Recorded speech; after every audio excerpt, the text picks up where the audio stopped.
శ్మశానం తర్వాత ఇక్కడ విల్లా కట్టినప్పటి నుంచి నేను వింటూనే ఉన్నాను. ఈ విల్లా కట్టించిన ఓనరు మనకి ఇక్కడ తెప్పించినోడు ఒకటే.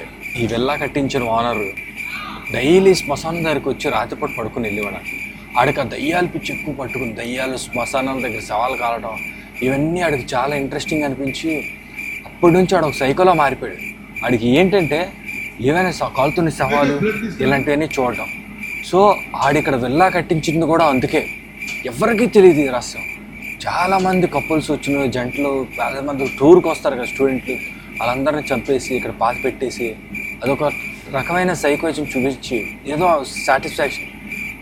మనల్ని కూడా అలాగే ఐదుగురిని ఏదో చేశాడని నాకు భయం వేసింది. కానీ అదే నిజం. ఐదుగురు ఈడే చంపాడు. కానీ ఆడ ఎక్కడ ఉంటాడో ఏముంటుందో ఏం తెలియదు.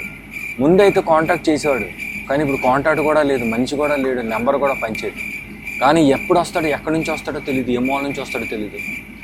ఉన్న వాళ్ళందరినీ చంపేస్తుంటూ వెళ్ళిపోతుంటాడు. ఆడికి అదొక సైకో ఆనందం.